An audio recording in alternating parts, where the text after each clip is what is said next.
निधि के तहत जो भी पंचायतें सांसद के द्वारा गोद ली जाती हैं, उसमें जो भी विकासात्मक कार्य हैं वैसे तो सारे मैक्सिमम कार्य लाइन डिपार्टमेंट से करते हैं। लेकिन मैंने जितनी भी पंचायतों को अभी तक सांसद आदर्श ग्राम योजना में लिया है और सरियाज पंचायत को भी, उसमें भी हमने 10-10 लाख रुपए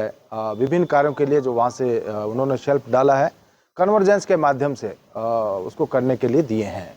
सरियाज पंचायत के भी पीछे हमारे पास बजट का अभाव था, लेकिन उनकी जो डिमांड्स आई थी वो पैसा उनको भी दे दिया गया है ताकि काम जल्दी से जल्दी शुरू हो सकें। वैसे मनरेगा के माध्यम से और पीडब्ल्यूडी, इलेक्ट्रिसिटी और आईपीएस डिपार्टमेंट के जो बहुत सारे काम हैं वो सभी पंचायतों में जो है वो शुरू किए गए हैं। हमारा प्रयास है कि जितने भी काम वहाँ के लोगों के द्वारा शेल्फ में डाले गए हैं और वार्ड में कोई ना कोई ऐसा काम हो। वैसे सांसद के पास सांसद निधि में ऐसा कोई अलग से बजट सांसद आदर्श ग्राम योजना के लिए नहीं आता। जो लाइन डिपार्टमेंट्स काम करते हैं या सांसद के द्वारा सांसद निधि से जो बजट दिया जाता है उसके माध्यम से ये काम किए जाते हैं। तो हमने प्रयास किया है कि तीनों जिला में जो पंचायतें भी हमने चयनित की हैं, लोगों के द्वारा जो चयनित की गई पंचायतें हैं, क्योंकि जो पंचायतें ली भी गई हैं वो एक जिसको कह सकते हैं कि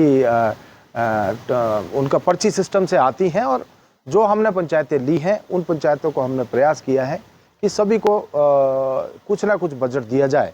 ताकि वहाँ के जो विकास के काम जो हैं उनको हम कर सकें। मैं बताना चाहूँगा कि केंद्र सरकार के द्वारा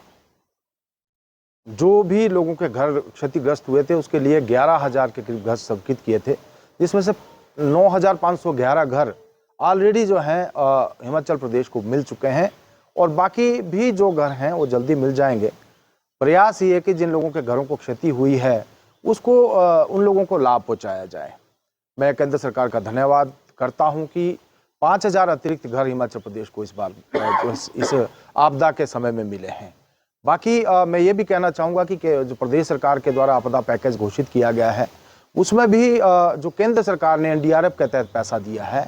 उसमें से वो राशि दी जाएगी। उनकी प्रदेश सरकार की जो नोटिफिकेशन है उसमें ये क्लियर लिखा हुआ है कि जो पैसा दिया जाएगा वो केंद्र सरकार की जो मिनिस्ट्री ऑफ होम अफेयर्स की गाइडलाइंस है उसके हिसाब से दिया जाएगा। और ये प्रयास है कि आपदा में जितना लोगों को जो नुकसान हुआ है उसकी भरपाई जो केंद्र के द्वारा मदद दी गई है उसके द्वारा की जाए, और आने वाले समय में भी अगर आवश्यकता होगी तो केंद्र सरकार के माध्यम से जो है लोगों को सहायता दी जाएगी। सांसद निधि के माध्यम से भी मैंने लगभग 4 करोड़ रुपया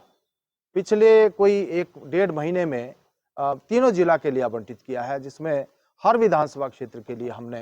राशि आवंटित की है। काफ़ी समय से पैसा नहीं मिल रहा था, पैसा नहीं आया था, लेकिन पैसा एमपी लैड का आ गया था और आने के बाद हमने जिन जिन क्षेत्रों में नुकसान हुआ है, जो सड़कें टूट गई हैं या और दूसरे जो नुकसान हुए उसके लिए 17 के 17 विधानसभा, क्योंकि मैंने अपने संसदीय क्षेत्र का कोई भी विधानसभा क्षेत्र ऐसा नहीं जिसका मैंने दौरा नहीं किया, और लोगों की जो वहाँ की डिमांड्स आई, जो समस्याएं थी, खुद भी मैंने उन क्षेत्रों का दौरा भी किया और जो भी डिमांड्स आई थी तो उसके लिए हमने राशि जारी की है। और भी आने वाले समय में हमारा प्रयास रहेगा जहाँ जहाँ भी जिस प्रकार की आवश्यकता होगी उसको हम पूरा करें।